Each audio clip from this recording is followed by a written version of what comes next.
hello, Courier Nation. Welcome to the Deliver on Your Business podcast, where you are the boss. Each week, we talk about how to make the most of your business as an independent contractor, as a courier delivering for gig economy apps like Grubhub, DoorDash, Postmates, UberEats, and so many others.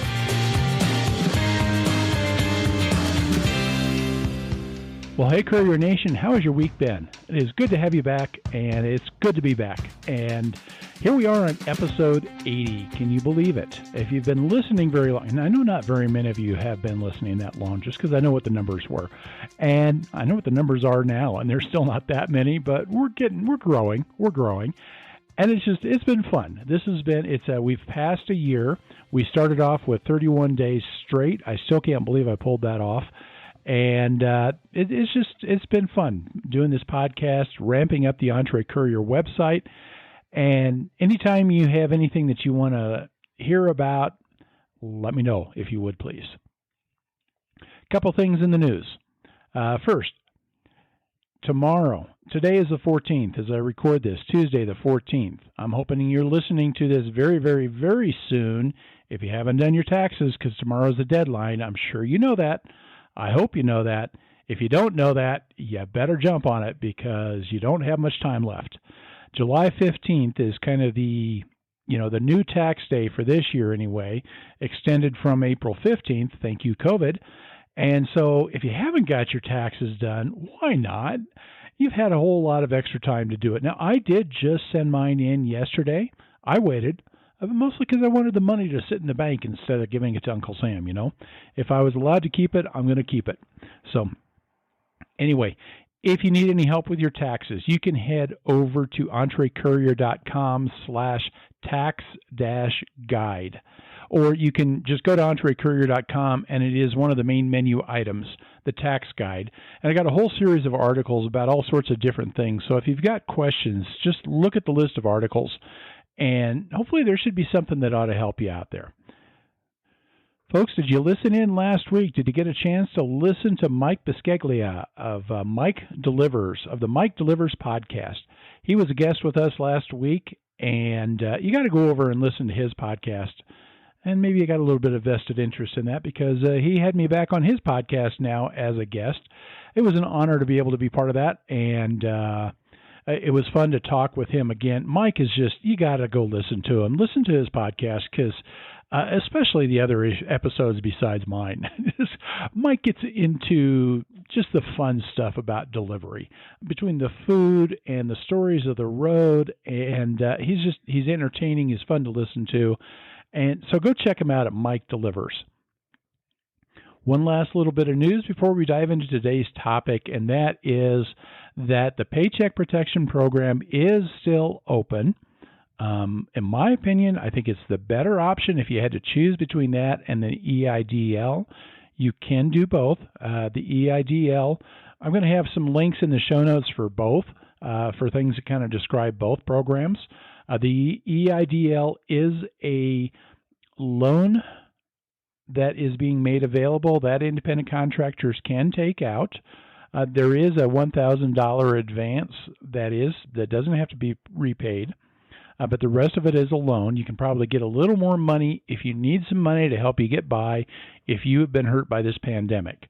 The Paycheck Protection Program is something that I think actually provides a little more for independent contractors because more of it can be forgiven. And it is all And that is all kind of based on how much did you earn the year before in 2019. But I had mentioned last week that I had somebody from Womply. I've been pointing people to this Womply. They kind of farm people out or line you up with lenders. And they said they weren't going to open up their portal again because everything had closed up on June 30th. Everybody had shut down their application process. And they didn't think that they were going to open it up again. But it does look like they are taking applications now. So if you go to entrecourier.com/Womply, and I'll put a link in the show notes, you can still apply there. I know at least one of their lenders is taking applications. And so if that's something that you're still thinking about, go check out the article on the Entre Courier about the Paycheck Protection Program. go check out the article about how the forgiveness works on that, and go check out the article on the EIDL. Those are a couple of things that can help you, especially if you're in one of these areas, where your market has been so saturated you can't make any money. If you're somebody that you just really didn't feel safe going out and delivering, or you had other obligations, you're taking care of somebody because of this. Kids are home and there's nobody that can watch them because of this pandemic, or maybe you're a caregiver for somebody who has not been feeling well as a result. All sorts of different things that could put you in a spot where you need to be able to get some cash to get by. And so there are some programs, and as independent contractors, you are able to take advantage of those. So, there's a couple things to think about.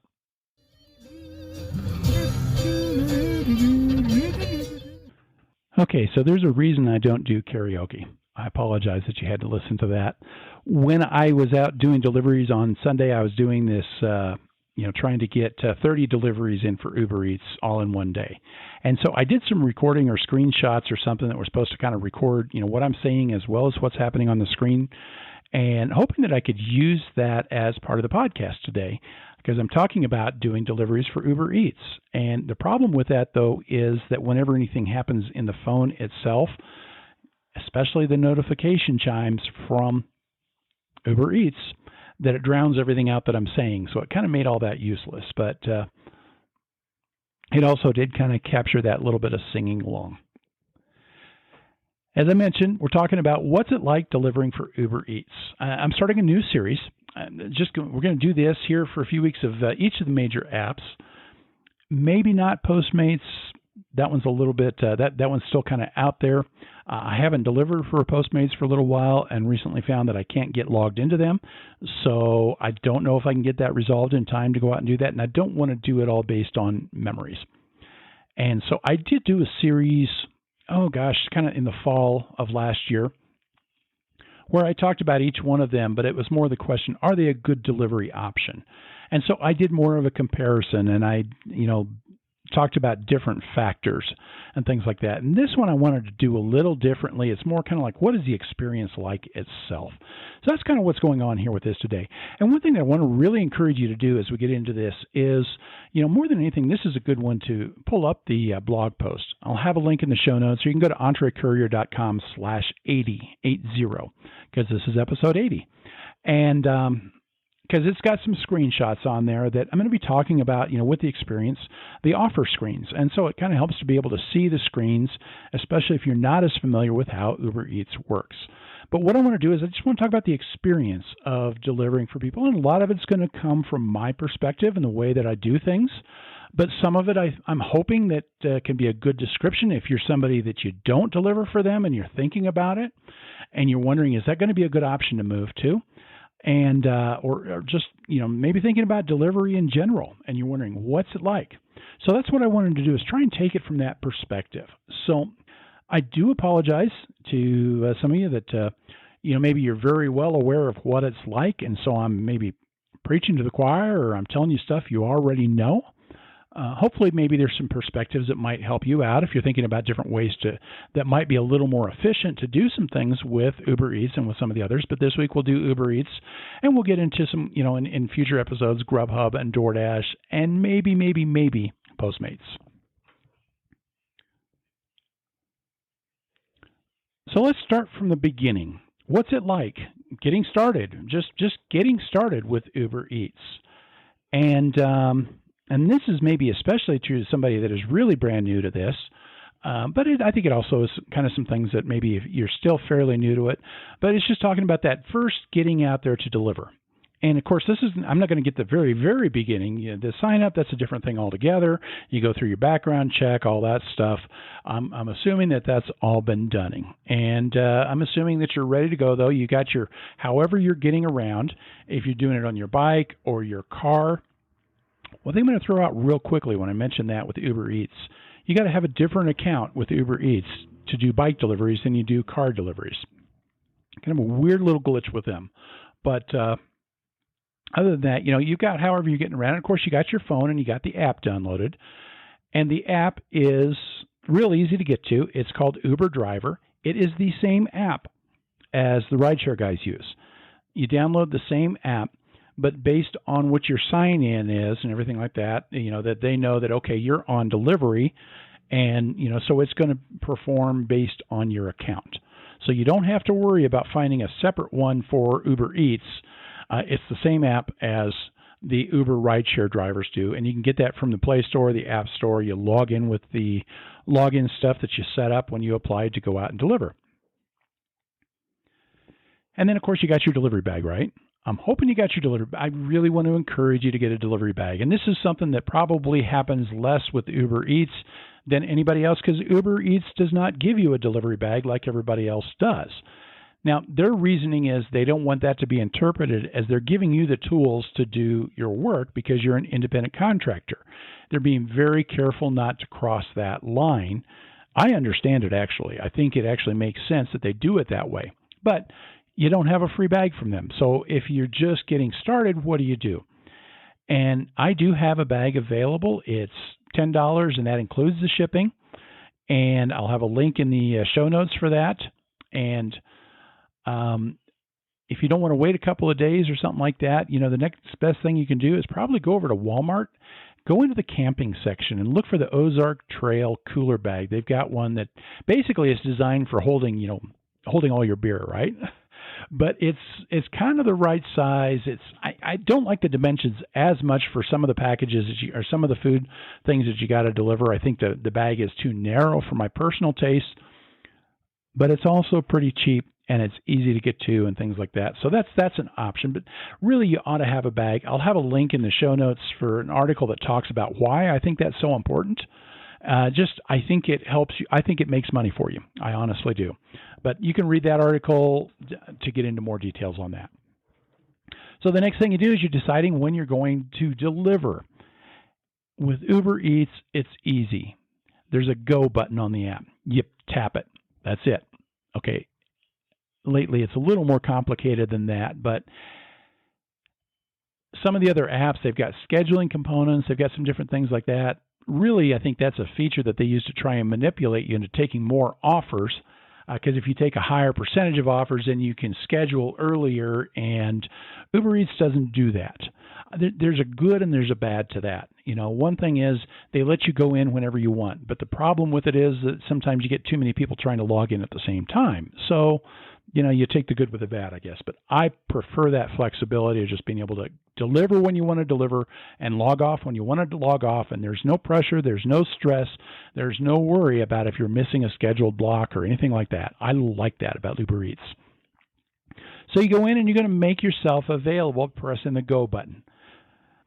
Now, in the past, that's all you had to do. But since the pandemic has happened, there's kind of an extra step or a set of steps that you have to go through. And basically what happens, you push the go button and nothing happens, but then you see, oh, you got to do something here. And it's kind of like the app is saying, whoa, wait a minute, cool your jets here, buddy. We got to do something first. And every once in a while, the app will put a pause on that and say, you can't do anything yet because you got to take a selfie, because the selfie will use the facial recognition just to prove that it really is you and not somebody else. It's kind of a cumbersome process. I think it's a pain in the butt because a lot of times you got to do several pictures before it actually does what it's supposed to do. And so I don't like that much. But more recently, they've got a thing where it's like they've got a little checklist of 4 things that you got to check off, saying that you're taking the right precautions because of the pandemic. I don't have a problem with these things, honestly, because I think there's things that we should be doing anyway. But the biggest one is, again, it asks you to take a selfie, but this time you want to take the selfie wearing your mask. And it's got this algorithm that can determine if you're wearing a mask or not. And in the associated blog post at entrecourier.com/80, I've got a little video there that it kind of shows what I did as far as, trying to take that selfie and taking a selfie without the mask, showing that it didn't recognize that, putting the mask on, and then it accepts it. So, if you want to watch that little video or something like that, you can kind of get a feel for what that's like. The good news is, though, once you do that, as long as you're logged in, you don't have to do that again. And a lot of times you can log out and a few minutes later log back in, and you don't have to do it. Sometimes if you're off for a little while, then you got to do it again. If maybe it's been 15, 30 minutes. I've never tried to determine how long it is, but It also gives you like 3 other questions there that you got to check off. And it says, you're agreeing, you check off if you agree that you're not going to deliver if you have any kind of symptoms. That makes sense. It says that you're agreeing that you're disinfecting your vehicle, and you're agreeing that you're regularly washing and sanitizing your hands. Well, you ought to be doing those things anyway. So I don't have a problem with those. But you do that, and now you can go back and you can press the go button again. It doesn't keep it pressed, but you go back and press it again, and now you're ready to take offers. And at this point, this is when they start sending you offers, and you get this little chime. Okay, so we've got our order. Notice that we do not get a map. So, that's P.F. Chang's downtown. That's not very far from here, so that's pretty manageable. It's 19 minutes total time, 4.8 miles because of that 19 minutes. And you can kind of hear me chattering in the background on that. Again, this is when I was trying to record it to kind of show, talk about my reactions to some of the different offers that come in. But because of the way that it muffled my voice, it kind of made that not as useful a thing to do, so I abandoned that idea. But at least you got to hear the chime, right? Anyway, you get the chime, and you got a lot of information that shows up on the screen now.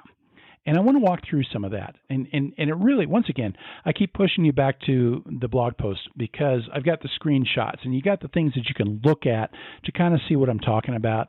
I'll do my best to try and describe it so it makes sense if you're just listening on audio and you're not able to get to that blog post, but it really does help to kind of see some of this stuff there. You get an offer screen, and it basically is made up of about a third of it is a little box that's got details about the delivery. And then there's a little button up on the top of the screen that allows you to just click it to decline. And then it shows a map. Most of the time, we'll get into this in a little bit. Most of the time you got a map, but it's a map that shows where you are, where the restaurant is, and where the customer is. And that way you've got an idea where you're going, what you're getting yourself into if you accept this delivery. Now, what I really like about this is you can just either click accept or decline. No extra steps. You don't have to tell them why you're declining or anything like that. They don't care. All you're doing is you're just saying, nope, don't want that one. Okay, on to the next one. I like that. There's a lot of elements on this now, and a lot more than there used to be. One of the things I've got in there is like a little screenshot. It's actually a series of 4 different screenshots that show the gradual improvements in the information that they are providing. And so just, if you're kind of interested in that, or if you haven't noticed the little changes that they've made along the line, it might be worth taking a look at that blog post page just to see. What I think has been impressive about UberEats is they've just been quietly making these improvements. I have seen a couple of the apps kind of make this fanfare. Hey, we're going to make these changes. We're going to do these changes. We're going to make this better. And it never seems like they do anything about it. And UberEats, on the other hand, never really said anything. They never said, hey, we're going to make these changes here. They just did it. And I'm kind of impressed by that. On the offer screen, you have, we'll talk about the map just a little bit. This is one of the huge improvements that they made. Last year, I never delivered UberEats, hardly ever, because you didn't know where you were going. You got a map, but all the map showed is where you are and where the restaurant is. They didn't even tell you who the restaurant was. You just had to kind of guess by where it was on the map. And usually the map's small enough that you can't pinpoint it down to a particular corner or anything anyway. But that was all you got. Well, now, part of this progression of changes is it used to be that then they added the picture or the little icon onto the map to show where the customer was, but it was all the same color as everything else, so you couldn't really tell for sure. You've only got I think it's like 20 seconds that you got to make a decision. And so you're sitting there looking at this, and all of a sudden it disappears. So you still couldn't tell totally, but eventually they changed the contrast, and then they changed it so you had some bright colored icons to let you know where the restaurant is, where the customer is. It's very clear now. And so that has impressed me. Once again, it's just one of those things that they've kind of slowly improved. You've got the map showing those things. Now, there are some times when that map doesn't show up. I'll get into that in a minute. But then you've got this little box at the bottom, like I said, about a third of the screen, and it gives you a bunch of information. The first thing that it shows you is the top line is the dollar amount. It tells you the minimum that you can expect to be paid. Now, this truly is a minimum, and it is, in my in my experience, recently, probably 90% of the time, it's more than that. And that's because the amount they're showing is just their estimate of what they are paying. And they're saying it's not going to be less than what they're showing on there. But if the customer tips, that's always going to be more. And so their price that they give you does not include the tip amount. And that's a huge difference between the price that Grubhub gives you and the price that DoorDash gives you. And a lot of people will say that's an advantage for those two. And there are some areas where I see that it is an advantage for them. There are times I would really rather know exactly how much I'm getting, but that just doesn't happen with Uber Eats. But you still have, really, and I think because the tip's not included, I generally find this kind of useless. In fact, I find, as I'll talk about here in a moment, that the higher the pay, for me, more often than not, that just means that delivery is less desirable. I'm less likely to take it, which seems kind of odd, doesn't it? I put a link in the show notes to an article that I write about what I call reverse cherry picking and how I make those decisions. But anyway, we'll get into making decisions here in a second.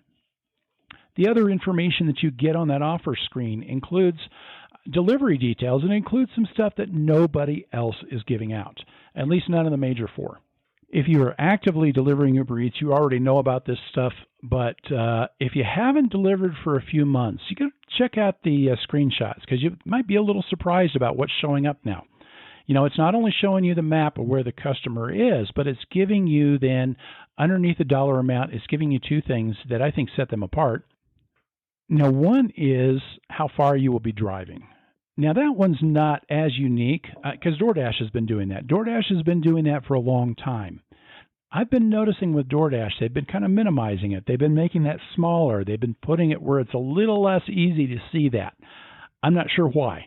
I don't know if it's just aesthetics or what it is, but it's pretty clear. It stands out pretty well on the Uber Eats delivery screen.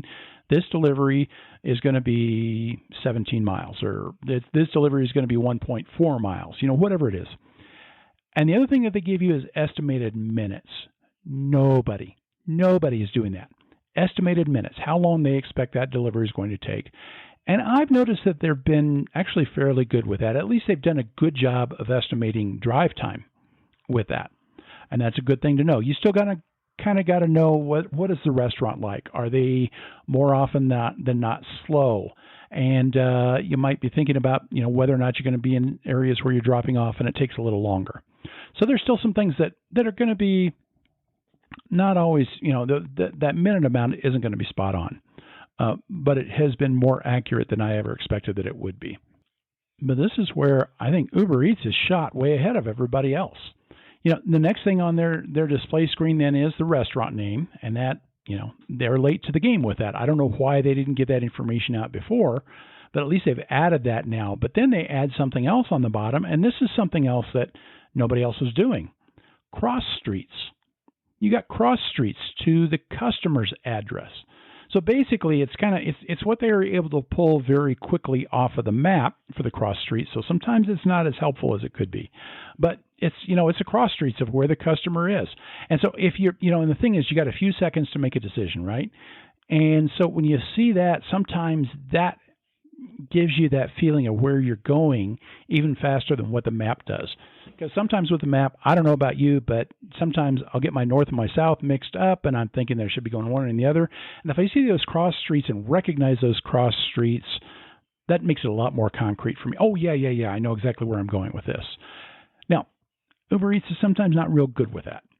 Sometimes there's, you're always going to have streets that you just don't recognize. Where is that street again?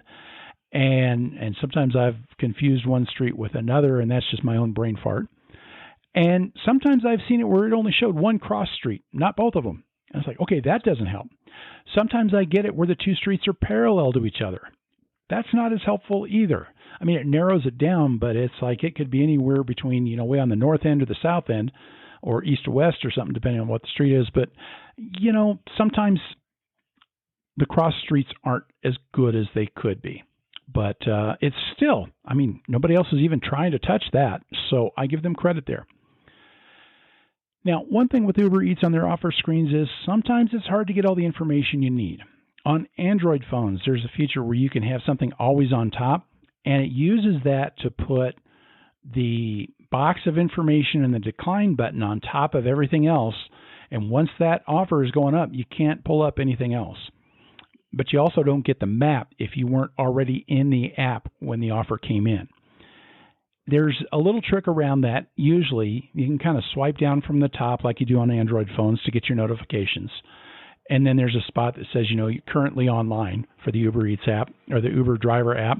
If you click on that, it'll bring your map up more often than not. Sometimes it doesn't. I don't think the iPhone has that issue as much, but because it doesn't have the overlay capability like that. That can be kind of a pain. But where it's, I think, a bigger issue is if you're already on a delivery, they don't even give you a map. There's no way to get to the map. They just don't give you one. And so that can just be kind of a pain there. And that is the time that the lack of the lack of good information in the cross streets is maddening. But the flip side of that is, even though you don't get a map, they put so much other information in that box that you can still generally get a pretty good idea of where you're going. You can kind of, okay, let's see, if I'm going 3 miles, the restaurant's here, then yeah, it's got to be somewhere off in this area or something like that. And so to some extent, the map isn't as necessary, but I wish they still made it available. So you're getting an offer. Should you accept it? That's kind of the next thing with the delivery apps, is trying to make a decision. And I might maybe put a little more time into that question here with UberEats, just because of the difference that you've got on UberEats than you've got with the other apps, than Grubhub and DoorDash, in that you don't actually know the amount that you're going to make. And I mentioned that the tip is not included. Now, with Grubhub and DoorDash, I have talked a few times about my 40-cent rule, that a delivery's got to pay 40 cents a minute for it to be worth taking. And lately, it's been more like 50 cents for me, and it's starting to move back down to maybe 45, because things are starting to seem a little more normal as far as payouts and stuff. But anyway, I'm getting off on the tangent. I don't want to go down any rabbit holes right now. But the problem is, with UberEats, you can't determine if a delivery might be 40 cents a minute because you don't know what it's going to pay. You can kind of play the averages. You can kind of guess at what the tip's going to be. And I've kind of had fun trying to do that sometimes, is, okay, I'm going to guess what this thing's actually going to pay when I get done. Sometimes it's going to be pretty good, and sometimes it's going to be way off. But with UberEats, it's a little different approach for me. I mentioned earlier I kind of ignore the dollar amount. And in fact, if I do pay attention to the dollar amount, it's almost the reverse of what you might normally do with Grubhub and DoorDash. If it pays more, I'm less likely to take it. If it pays less, I'm more likely to take it. That seems odd, doesn't it? But the reason for it is because UberEats does pay you based on your time and your distance. And when you've got a longer delivery, they pay more. And to their credit, they do better at paying for that extra time. You know, if you've ever seen DoorDash and their 15-mile deliveries that they're only paying the minimum, you know that doesn't really do a whole lot. And Grubhub's not a whole lot better. I mean, they're kind of like this, what do they say, where mileage and distance are factored into it. You know, it's not transparent. It's not transparent with anybody right now. But it's not nearly as much that they pay extra for that extra time or anything for the longer deliveries than UberEats. But what happens is people see that higher dollar amount, and they're thinking like, okay, $9 as opposed to like looking at a $9 Grubhub order or something and say, okay, I'm going to take that. And it doesn't really work that way. I mean, yes, the dollar amount is higher, and if and usually when the customer tips, it's even that much higher, so that's a good thing. But because you're more likely to be spending 45 minutes or whatever, you're making less per hour. And so that's why I'm a little different in the way that I approach the way that I look at those orders. On the blog post at entrecourier.com/80, I also have a side-by-side of two offers, and this kind of illustrates it. These two offers were the same afternoon, on Sunday afternoon when I was in the middle of this 30 delivery challenge. And one of them was for $8.47, and one of them was for $5. And I'm going to tell you right offhand, you know, before I go into any more detail about that it was an immediate reject for the $8.47, and it was an immediate, like as fast as I possibly could, except for the $5 delivery. And when you get a look at it, you kind of get an idea why. Because the one, the $8.47, now it's from a place that a lot of times has, the food's a little higher priced, at least from what I understand. It's a Cajun place or something like that. But so tips can usually be pretty good from that. So the tip would probably have been even higher than the one from the other place. But here's the problem is, when you look at that $8.47 and it's going to be 33 minutes total, it's going to be 5 miles. And knowing that particular restaurant tends to be a little bit slower anyway, I thought, okay, the 33 minutes was really optimistic, And that $5 delivery, it was literally right across the street from where I was dropping off with the customer. And on the delivery I was on, it was going only 1.5 miles. The estimated time was 11 minutes. And I will tell you that it was actually 12 minutes is the actual time that it took. So it was just like, 1/3 of the time, 1/3 of the distance and everything like that. And, closer to about 60, 70% of the pay. Ultimately, what it meant was the profit per hour was going to be better. Now, here's the crazy thing on that one. Even after the tip, that little 11-minute delivery paid less than what the offer was on that $8.47 delivery that I rejected so quickly. I got no idea what that tip would have been.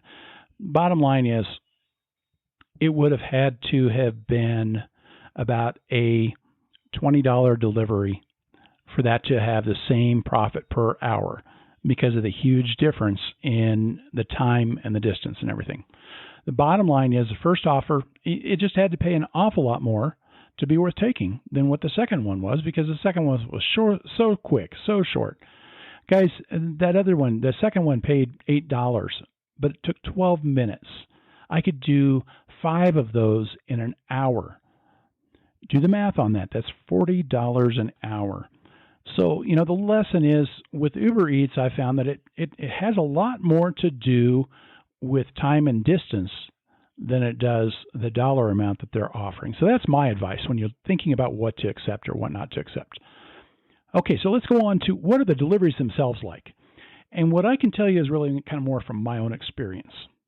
You start off with picking up the order from the restaurant. And now if you've never done a delivery before, it's just a matter, you get the offer and you make the decision, okay, I'm going to take that offer. So you drive to the restaurant and you go inside, and sometimes they'll have instructions for where to go and sometimes they won't. If they don't, then you're looking for, the host counter, or you're looking for a takeout counter or something like that. You're looking for somebody, and if nothing else, you walk in and say, hey, I've got an UberEats delivery. Where do I go?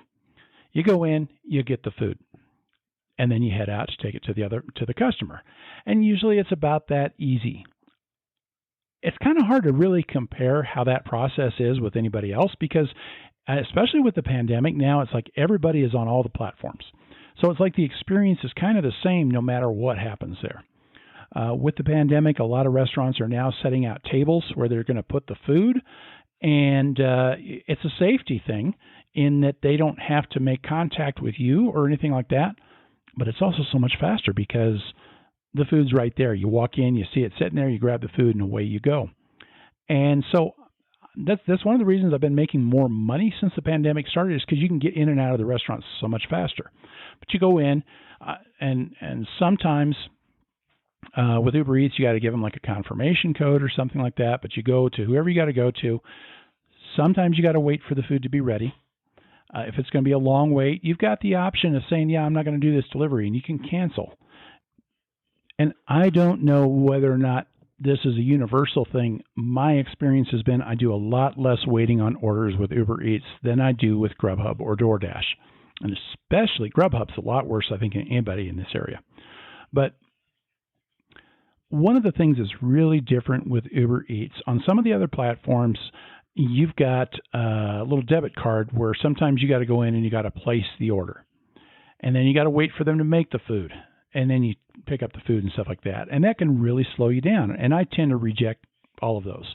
Every once in a while, I'll accept one if I think I can get in and out of there quickly, or if it's going to pay enough to make it worth doing that. I've never had to do that yet with UberEats. Now, UberEats was starting to introduce that. In fact, I've got the debit card for it. They mailed it out to me. They were going to launch it kind of about the week that things got crazy with COVID. And all of a sudden, everybody's kind of changing how they're doing things. So I think they put it on the back burner. I don't know if it's ever going to get moved to the front burner. And if you do deliveries and you do have to do order and pay with Uber Eats, let me know if you would. Leave a comment over at the blog post, entrecourier.com/80, or send me an email, ron@entrecourier.com, and let me know, because I'm curious to see if they're actually doing that anywhere. I've got a theory that since Uber Eats is buying Postmates, but they're going to keep Postmates as an individual company, if they're going to kind of roll that off more onto letting Postmates be the one to do that kind of thing, and they'll not dive into that so much. I don't know. But that's the bottom line is, it just seems like I can get in and out of the restaurant faster and get the food and on my way. And if you're just getting started, folks, this is the best way to make sure you're earning more money. It's not about tips. It's not about begging for these companies to pay more. It is about getting done faster. The faster you can get done with your orders, that means more orders you can do, and you make more money that way. Now, one little caveat that I would say about Uber Eats is this period between when you accept the order and when you mark that you've got the order and you're ready to go deliver. And it's because you're kind of in the dark for a little while. If you didn't pay real close attention to the offer screen and you didn't remember where the customer is, you're kind of in a guessing game, because for some reason they don't make that information available in that in-between. You can't pull up the map of where the customer is. You can't pull up an address or anything. Everybody else does that. And that's the one drawback with that. And the other thing that I don't like is you don't know when the order is supposed to be ready. There's times when you know that the order is really late with some of the other carriers, and you just kind of know, maybe I'm going to avoid that offer, or you kind of know how to brace yourself for a customer not being happy. You don't know with Uber Eats, unfortunately, when that's the case. So you've got the order. You're taking it to the customer. One thing that Uber Eats has that the other apps don't have is they've got this in-app messaging feature. So through the app, you can send a message to the customer. It says, hey, I'm on the way, or whatever. And that's one thing that's a little nicer, and sometimes I think it gets their attention a little better than using a text that some of the others make you do.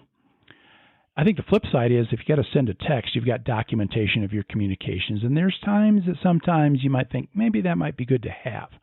Now, you can still document with Uber Eats, but it's more a matter, you got to remember to take a screenshot whenever you send something so that you can say, yeah, I said this is what I said, or whatever.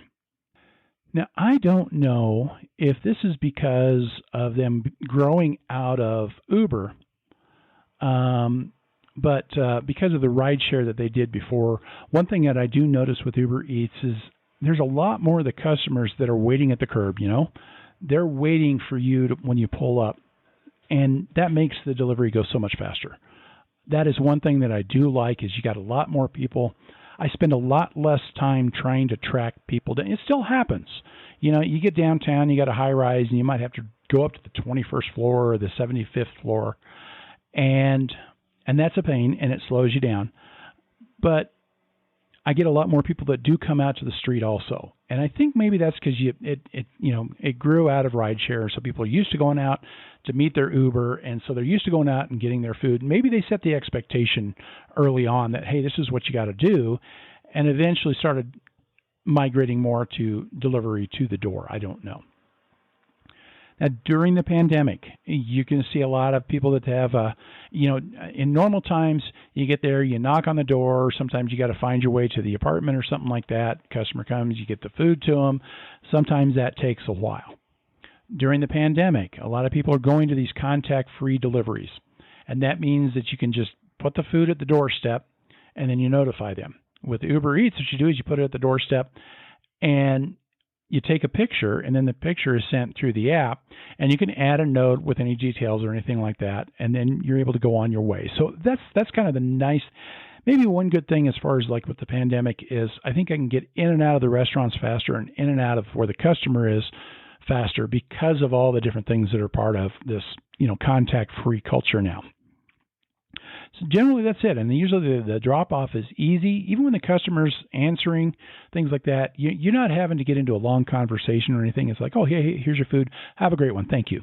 and or say something about the dog or whatever, just real quick, just whatever you're comfortable with. But you're not having to really worry about striking up a 5-minute conversation with anybody. One thing I want to bring up is when you get your next delivery offer, because you can be in the middle of your delivery and then your phone starts to chime. Okay, so we've got an order. Hey, nobody tell Mike Biscaglia that I'm ripping off his little Uber Eats chime effect idea there. But anyway, what can happen is sometimes you get that chime even when you're in the middle of a delivery or you're on your way to the customer, and in most cases it's efficient. I think I find that a lot of times when I'm getting those, the location that you're picking up from is close to where you're dropping off. I think Uber Eats does a better job of that than anybody else when it comes to matching you up with something close to where you're going. Sometimes it's not that great. But here's a problem with it is that when you're on that delivery, you can't see the map. And I think I mentioned that earlier. It's like when you're in the middle of the delivery, all you get is the detail box and the decline button. So you got to do a little bit of looking at the other information and everything like that. Generally, that's when I really pay more attention to time and distance, and especially time. If it's 15 minutes, it's like, I don't care where it's going, I'll take that. And the other thing that can happen sometimes is you do an accidental acceptance. And that's because the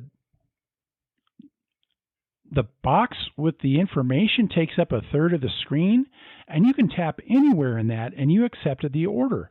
Well, here's the problem that I run into is, I pull up and I drop off the food and I'm going to go mark that it's delivered, or I pull up and I'm going to take a picture so that I can let the customer know that it's been delivered on a contact-free delivery.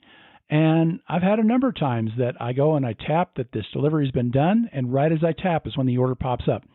And what I've done then is I've accepted that delivery.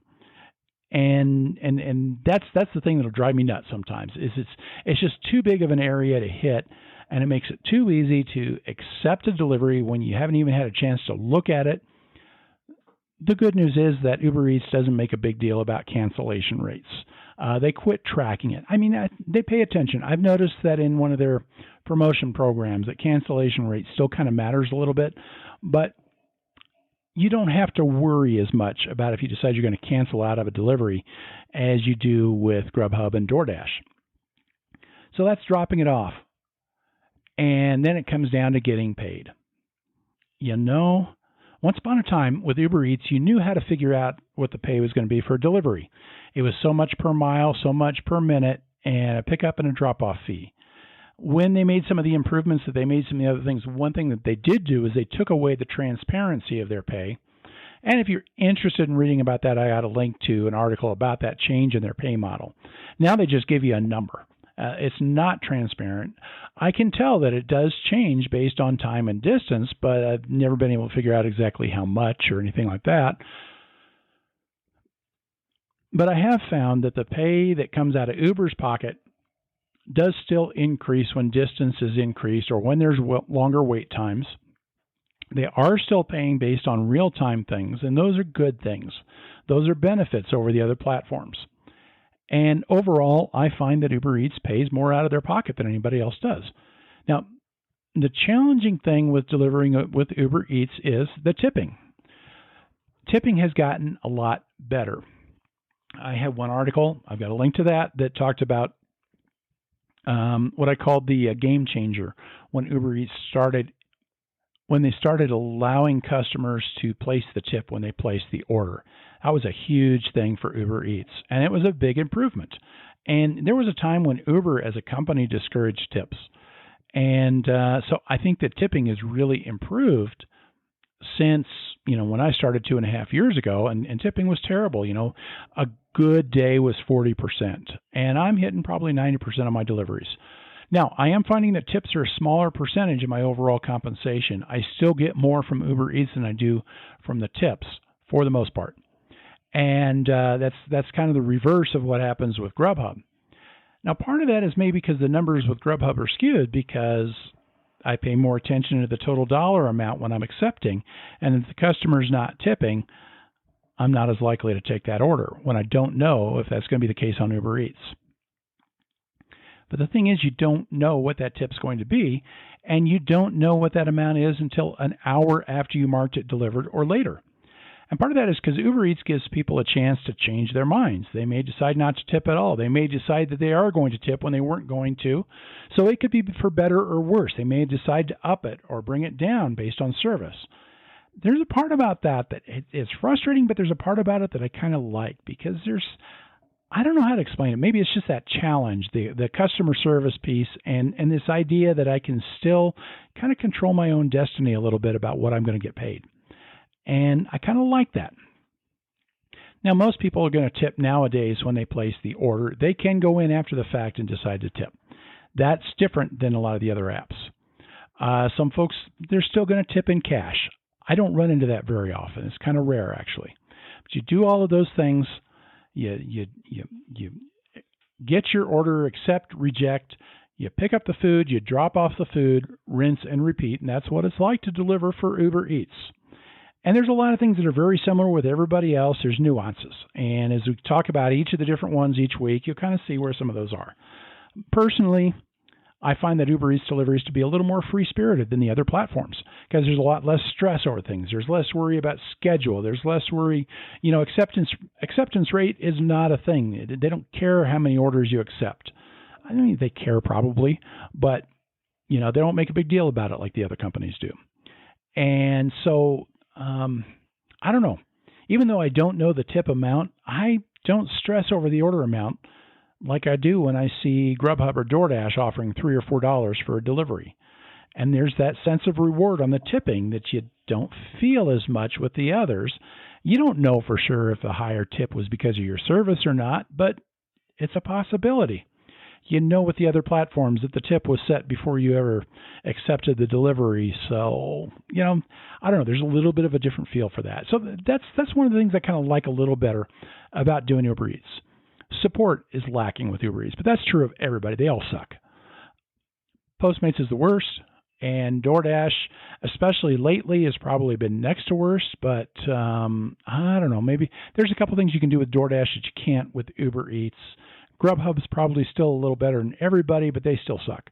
So that's all my opinion. But I do wish there were some things that they could fix about information that I've mentioned. But I'm also kind of optimistic that it could happen just because of the fact that they've made these other improvements without any fanfare. They didn't go and say, hey, we're going to do all these changes. They just went out and did it. And so, bottom line, what's it like delivering for Uber Eats? I got to say that right now I kind of enjoy myself more when I'm delivering Uber Eats than I do with anybody else. How much of that is just my own opinion playing itself out? I don't know. I will tell you that a year ago it was the opposite. I wouldn't touch Uber Eats. I mean, they actually were below Postmates in my mind, and that's pretty low. But things changed dramatically in a year. This last week, Uber Eats passed Grubhub for the most money that I've made so far for the year. In another year, who knows what happens? Maybe DoorDash gets their crap together in some other areas or something like that, and they're the ones. So, you're always kind of keeping an eye on those things. But overall, what's it like to deliver for Uber Eats? I kind of enjoy it. And folks, that kind of wraps it up for today. I do apologize. I went a little longer than I normally do. Okay, I went longer than I normally do. I don't think I've set a record yet, but if I keep talking about this not going long or something like that, I will. So I'll shut up here. Folks, let me know how this podcast, how the website is helping you out. If there are questions that I can answer, if there are things you need addressed, let me know. And in the meantime, if this podcast is helping you out, could you spread the word? Could you let people know about us? Because the more people can find us, the more people we can help them take control. Because that's what the Entree Courier is all about. That's what Deliver on Your Business is all about, is helping you take control, helping you to embrace your role as an independent contractor. I think independent contractor is an awesome thing. And the main reason is because you're the boss.